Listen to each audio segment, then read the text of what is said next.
I'm talking to David Shields, a food historian here in South Carolina. And David, I am thrilled to see you again. The first time I met you was at Roger Wynn's at the Tasty Tomato Contest up there. Oh, yes. A million years ago. There's nothing like tasting 40 different varieties of heirloom tomato with Duke's mayonnaise, but you had to bring your own bread. That's true. Yeah, it was such fun. And you have long had a fascination with foods and their history, and I believe now this has turned into a show that is on PBS. That is true. For 20 years or more, I've been involved in bringing back heirloom foods, from Carolina gold rice to Bene to Cox prolific corn. And finally, I was approached by a TV producer, Ginger Castle from SCETV, and said, right here in That's South right. Carolina. She said, this would make a good show. It's a lot of fun, and you have a great co-host. That's right. Kevin Mitchell, a chef scholar who teaches down in the Culinary Institute of Charleston. He's been a South Carolina chef ambassador, teaches the rising generation of professional culinarians, knows all about African American food, knows about the history of Southern food generally, and he and I have been collaborating since 2015 on various projects, including a book that I see you've got a copy of right there, Taste the State, South Carolina, a kind of survey of the most important dishes and ingredients that you have right here in the state. Yeah, okra, peanuts, you name it, all those wonderful, wonderful things. And it has a wealth of historical recipes. It does, that you found from all kinds of sources. And I was very interested in finding all the things about oranges, and you told me that they were able to get oranges here from Cumberland Island, Georgia, and they were brought up, grown in the Low Country, just farther south. And we do have these sour oranges that naturalized here. But you've got a lot of fun new things to talk about, or things we've always loved, but maybe older varieties. That are featured in this TV show. Yeah, and I was watching it, and I love talking about okra, so let's talk some about okra. Yeah, one of the things about okra, which is interesting, is how controversial it is. I mean, you go up to New England, you talk about, I love the okra, and people make that face, Goosely, it's too slimy, something or other. But they just don't know okra. And interestingly enough, there are aspects of the South that don't know everything about okra. One of the things that I'm sure that most of your viewers don't know is that in Africa, it's the leaves that are eaten as much as the pods. How about that? And the nutrition is spectacular. Lots of folic acid, vitamins K and A, and antioxidants galore. So it's a superfood of sorts. And there is this one variety of okra, Abelmoschus cali, or it's called motherland okra down in Georgia, that has those leaves that you cook up, and you cook them up like greens.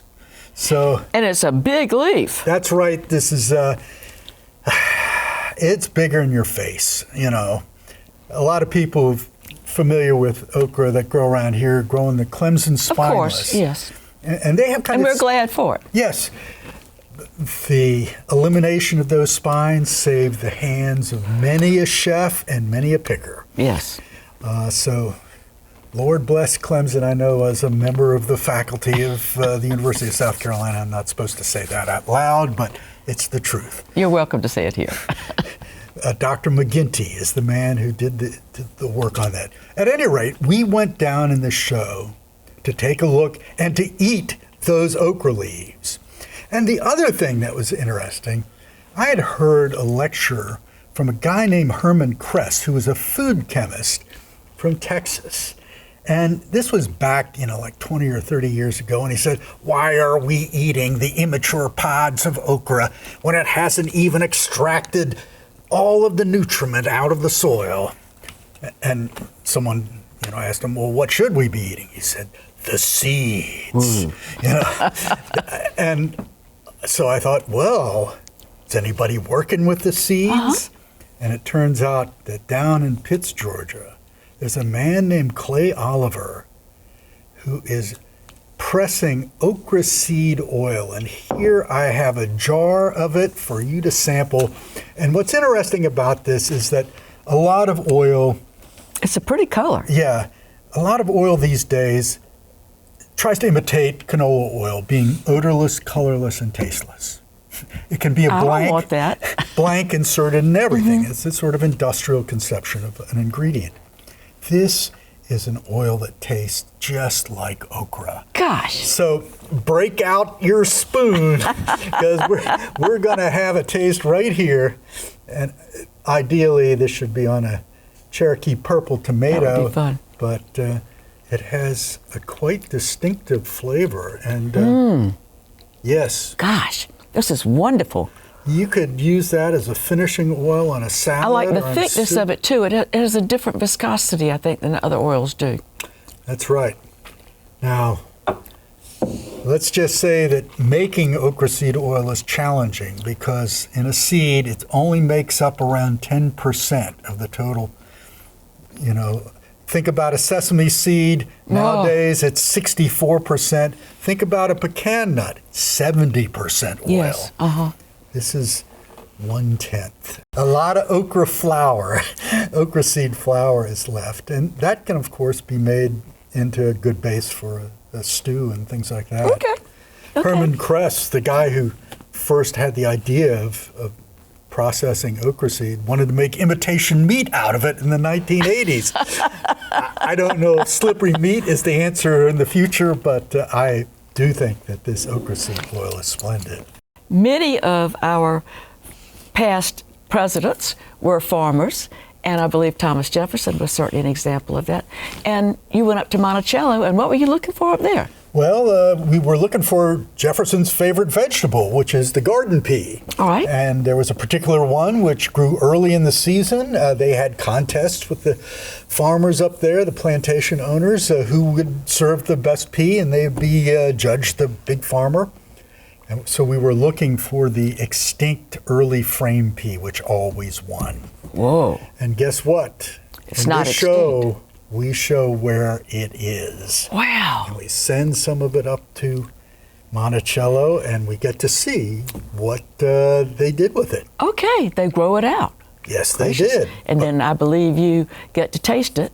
Oh, yes. The end of every one of these shows is sitting down with the guest, Kevin putting on his chef hat and preparing it. In the fall of the year, everyone likes pumpkins, and do we have some heirloom pumpkins? Yes, in the town that you'd expect, Pumpkin Town, South Carolina, up in Pickens County. And we were looking for the old Cherokee pumpkin that town was named after. Ah. So we go up to the Cherokee homeland in North Carolina, taking what we found, and talk to the Cherokee horticulturists, and they show us a pumpkin we had no idea about. Whoa. That was a relative. And here are seeds from the Pumpkin Town pumpkin for you to grow. Thank you so much.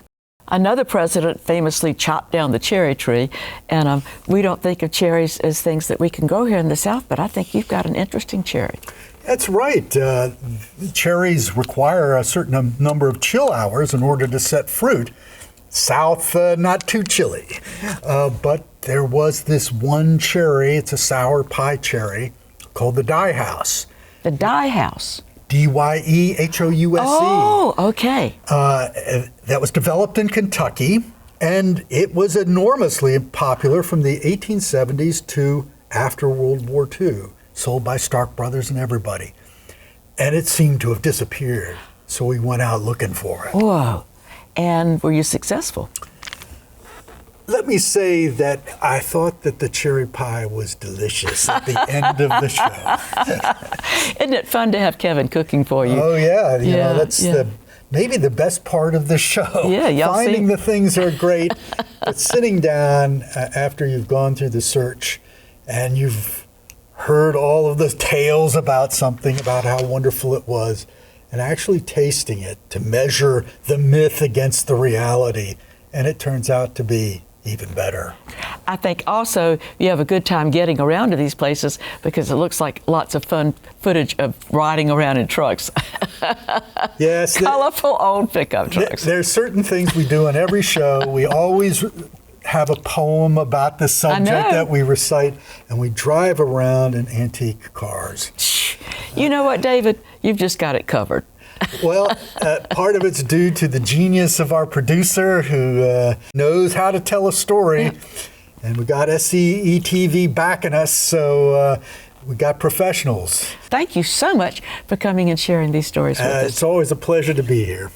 I hope you plant these seeds and have another taste of that okra oil.